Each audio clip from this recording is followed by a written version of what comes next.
n'impose pas les décisions, mais qui décide des choses en concertation avec tout le monde.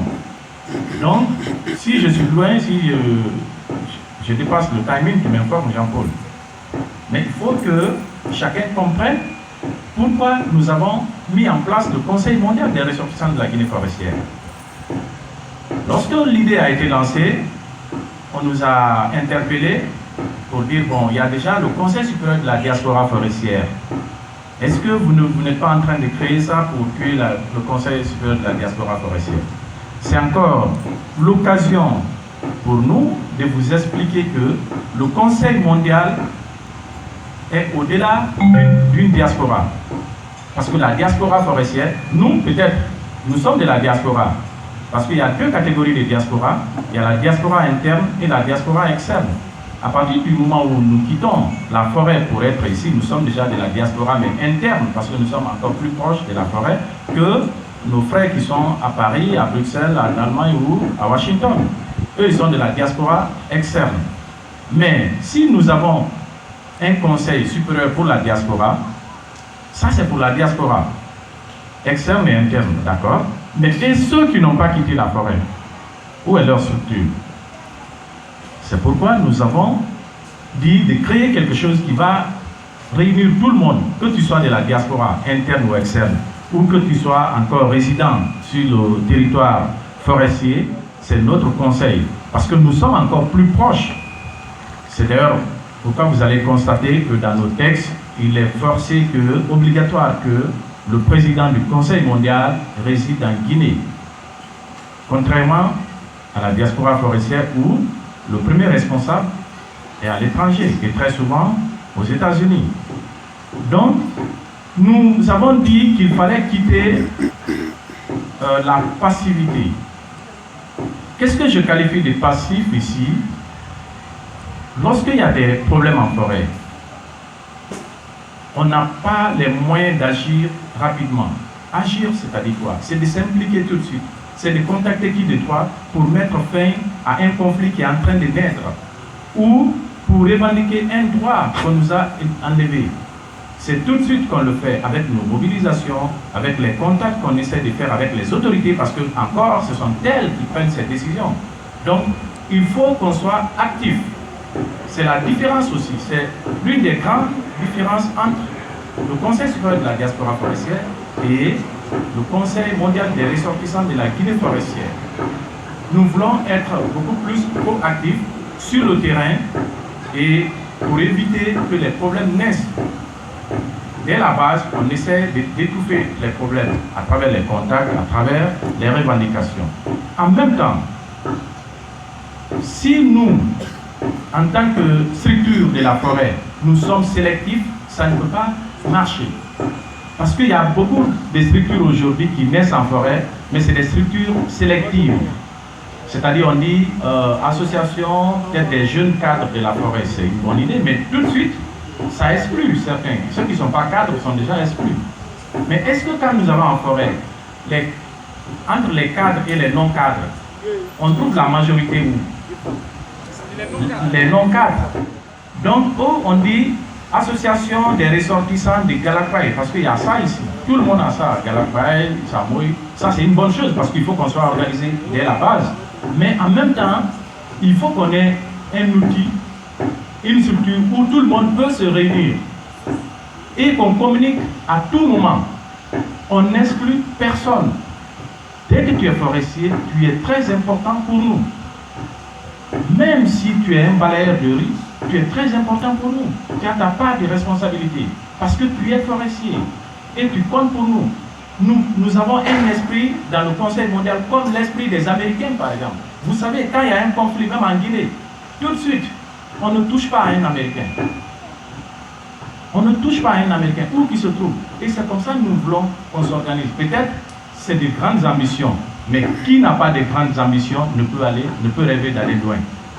Donc, nous voulons que tous les forestiers, où qu'ils se trouvent, quoi qu'ils fassent, soient recensés et qu'ils soient dans le répertoire du Conseil mondial des ressortissants de la Guinée forestière. C'est d'ailleurs pourquoi dans le site, sur le site que nous sommes en train de créer maintenant pour le Conseil mondial des ressortissants de la Guinée forestière, nous avons un programme. Ce programme, c'est de répertorier tous les forestiers avec leur CV. Ça n'a jamais été fait. C'est-à-dire qu'on sache qui a fait quoi, qui peut faire quoi. Donc, dans nos archives, on répertorie tous les forestiers. Même si c'est un maçon, on a besoin des maçons. Même si c'est un menuisier, on a besoin des menuisiers, mais qu'on les répertorie, qu'on sache qui est en train de faire quoi, et qu'on communique entre nous comme des fourmis. On saura quelle est notre place dans cette nation. Mais si nous évoluons en rang dispersé, nous n'irons nulle part. Tout le monde est organisé en Guinée, c'est seulement nous, les forestiers, ne sommes pas organisés. On n'est pas du tout organisés. Tu vas voir les ressortissants de Kissidougou, ils sont là-bas. Et ceux qui sont à la recherche des responsabilités politiques, ils aiment cela. Ils aiment cela, diviser pour régner. Ça, c'est Machiavel qui a dit ça. C'est très bon. Donc, et nous, on n'est même pas nombreux encore. Pourquoi on a besoin de nous diviser? On n'est pas nombreux.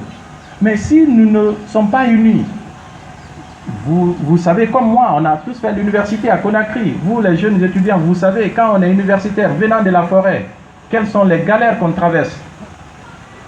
Pendant que nous avons beaucoup de cadres forestiers ici, si on s'entraidait, si on aidait même les jeunes, on n'allait pas souffrir à ce point.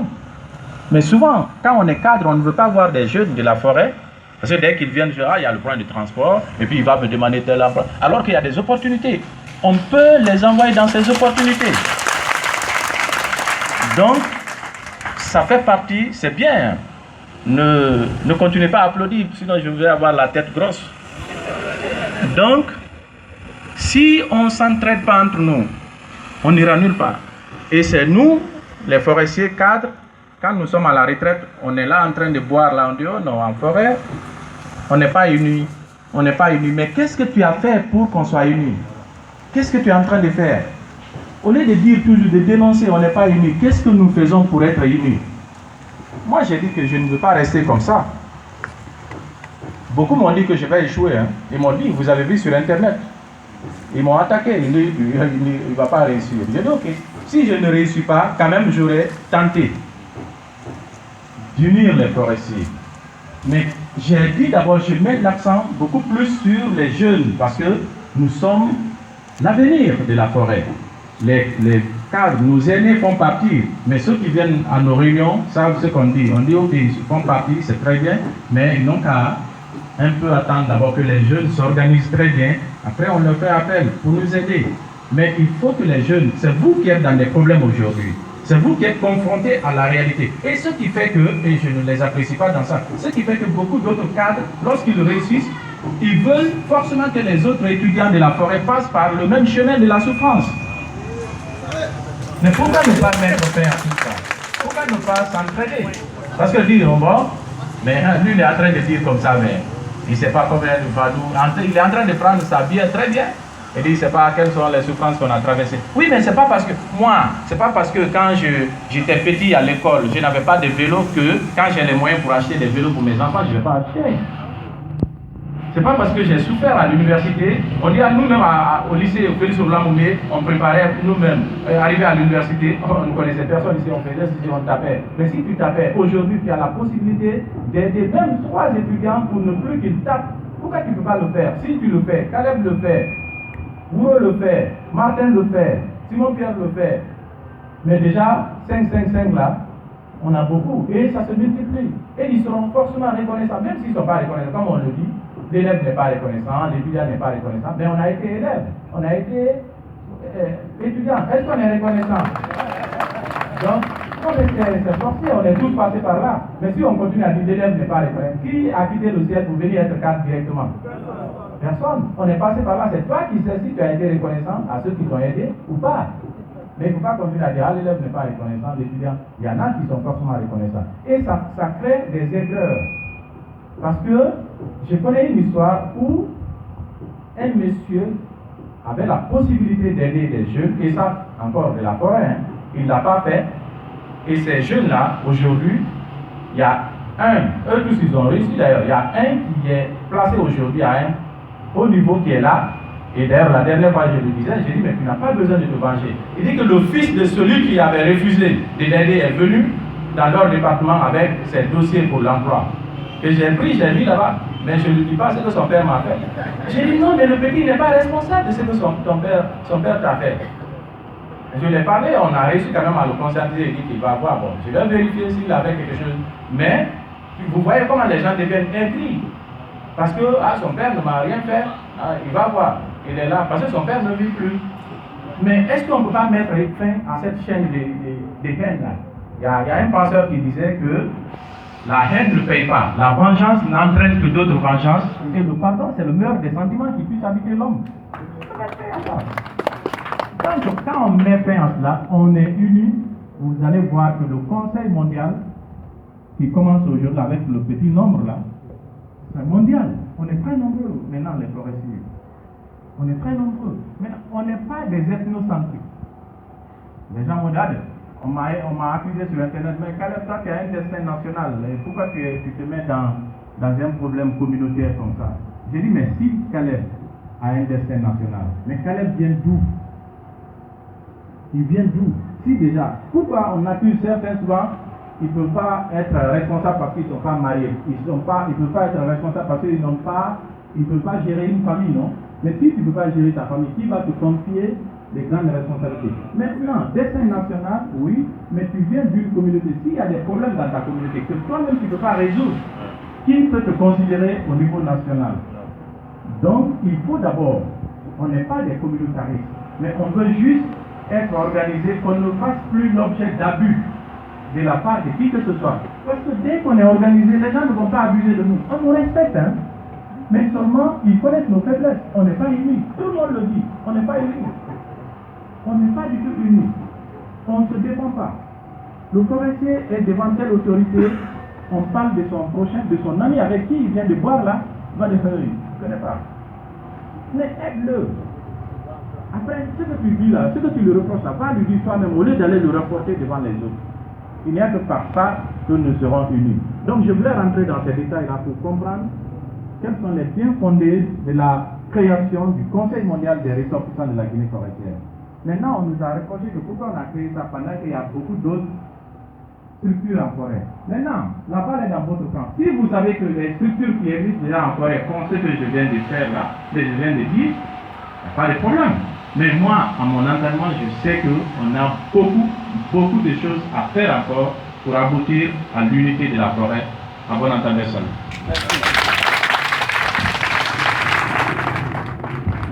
Merci. Il faut encore un applaudissement pour M. Collé Kalem. Je vous en prie. Vive Kissidougou, vive Guéguédougou, vive Massanta, vive Zérekolé, vive Lola, vive Yomou. Pourquoi pas, vive la Guinée forestière. Je vous en prie. Bien, vive Bélé également, j'allais oublier. Bien, donc on a écouté avec intérêt et attention soutenue l'exposé de M. Collé Kalem. Tout à l'heure, s'il y a des questions, vous pouvez les poser. Il est là, disponible pour les répondre. Les questions. Oui, avancez. Où vous restez?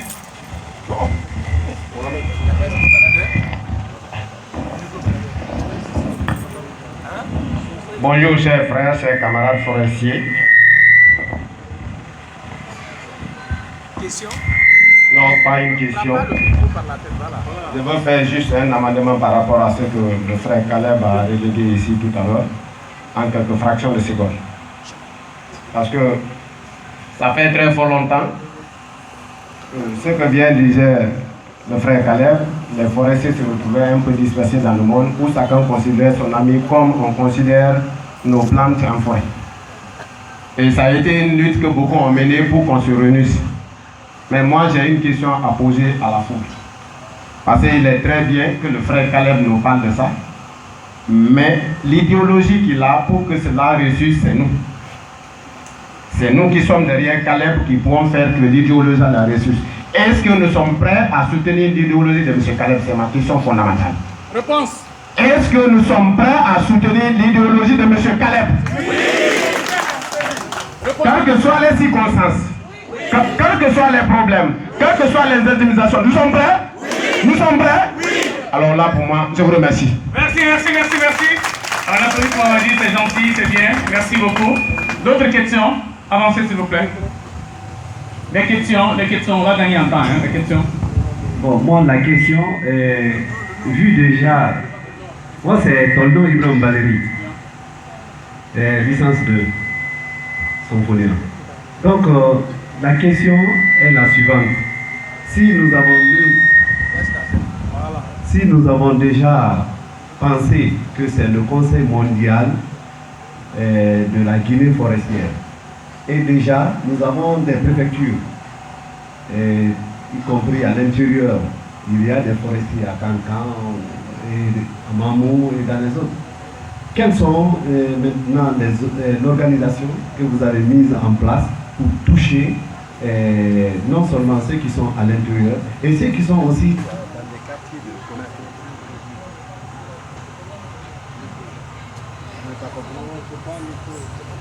Bien, si on l'a bien compris, il se préoccupe de nos frères forestiers qui vivent à Bokeh, à Cancan, à Fria, un peu par Labé. Voilà, comment allons-nous faire pour les rapprocher, pour les mettre en contact avec...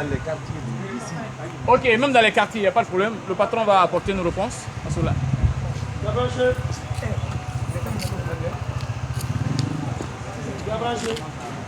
Achille, qui a débranché là-bas? Les enfants. Regardez. Alors? Ok, c'est bon. Et voilà, c'est une bonne question. C'est Valérie. Je sais pas, c'est le bébé à quelqu'un? Voilà, je l'ai vu bébé. Tu vois, on a vieilli, hein? Voilà. Ok, c'est bien. Il n'a pas changé quand même. Et je disais, c'est une bonne question parce que là, on a prévu quelque chose pour cela. Peut-être que c'est votre première fois de venir. Hein? Voilà, donc ceux qui viennent d'habitude, parce que chaque samedi, on a une réunion ici. Chaque samedi. Aujourd'hui, spécialement, c'est juste le barbecue. C'est seulement les jeunes qui ont voulu faire tout ce protocole hein, pour expliquer. Mais ils ont eu raison parce qu'il y a des nouvelles figures. Sinon, c'était juste la fête pour manger.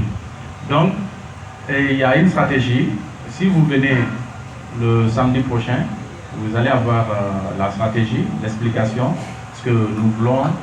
Nous avions prévu d'aller à Zérékoré.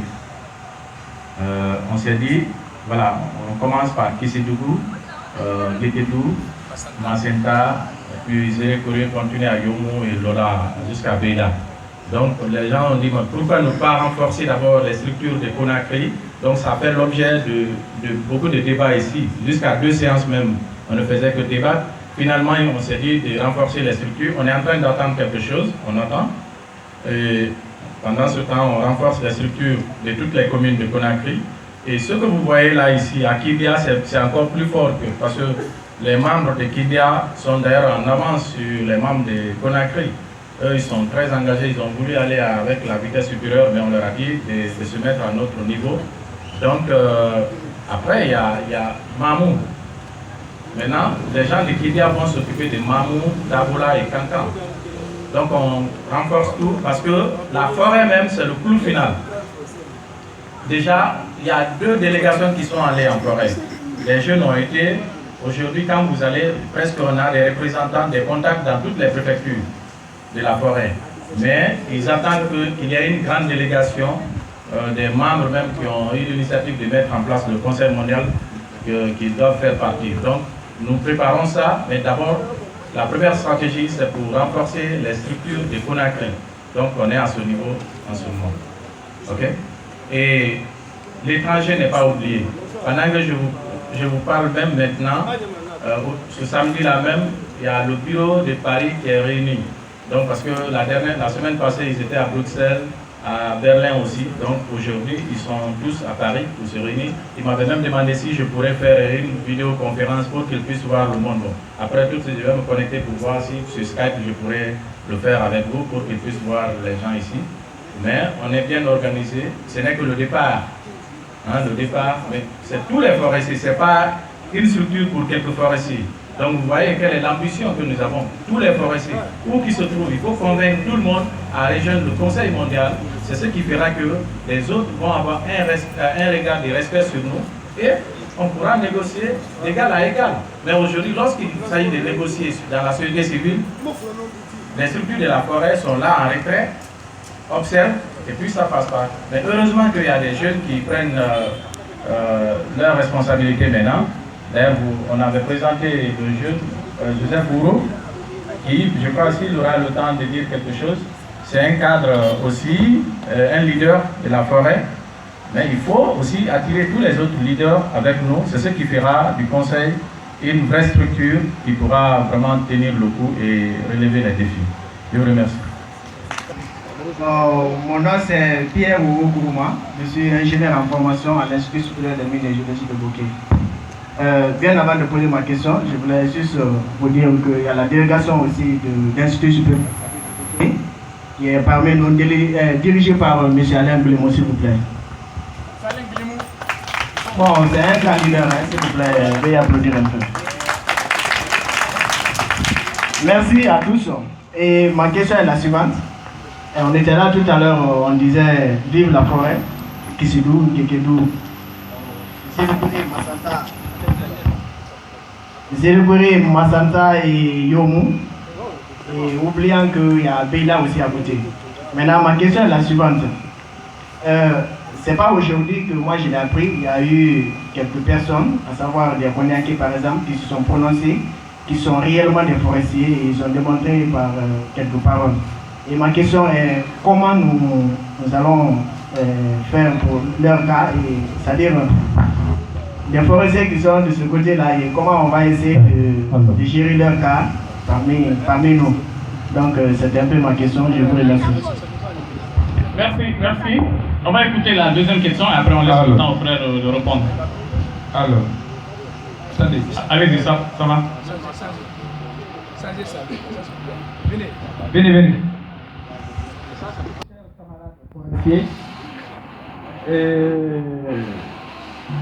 Je me présente à vous, c'est Joseph Bourreau Samy. Avant de poser ma question, j'aimerais appuyer un peu les propos du frère Caleb. Je vais vous dire d'abord que je suis l'un des éléments qui avait suivi frère Caleb sur la radio familiale quand il démontrait par exemple l'importance de la création du Conseil mondial des ressortissants de la Guinée forestière. J'étais touché dans mon divan. Je l'ai suivi en Guérzé. Bon, finalement, je me suis posé la question, je dis, est-ce que frère Caleb pourra atteindre l'objectif? Et dans mon bureau, je me dis, bon, franchement, c'est difficile, il y a la diaspora à côté. Mais après toute réflexion, j'ai compris qu'il y a une très grande différence. Lui-même, il a essayé de donner la différence entre le Conseil mondial et la diaspora, mais je crois qu'il y a un point qu'il n'a pas touché. La diaspora, selon mon entendement, selon ce que je vois comme action de la diaspora, c'est trop intello de sorte que l'action est sur Facebook seulement. Des conversations entre des intellectuels de la forêt, la classe paysanne est, comment on appelle, complètement ignorée, et cette classe n'a pas son mot à dire sur Facebook. Il ne sait même pas d'abord manipuler l'ordinateur. Comment tu vas intervenir dans les conférences, quoi, comment on appelle sur Facebook? Tu ne peux pas. Donc, ce que je vois, le conseil est plus proche du peuple forestier ou bien de la région que les actions de la diaspora. La diaspora ferait mieux de comprendre l'idée de frère Caleb, améliorer. Je suis parmi les gens qui ont dit que ça ne va pas réussir. Mais je déclare sur le champ que je suis membre désormais du Conseil mondial. Voilà. Donc, je suis quelqu'un, bon, je suis de la région de Bali, ce qui est au fond du cœur, c'est ce qu'on dit directement. On ne contourne pas. Voilà. Donc, ce que je voulais poser comme question, parce que dans son débat à la radio familiale, il est rentré dans des coins et des recoins qu'il n'a pas pu faire aujourd'hui. Il a donné, c'est-à-dire la quintessence de la, comment on appelle, du conseil sur le plan politique. Qu'est-ce que ça peut nous apporter sur le plan politique en région forestière? Il est rentré dans ce détail. J'ai compris qu'à travers le conseil, il peut y avoir des émergences politiques. Donc la seule question que je pose aujourd'hui à frère Caleb, c'est de voir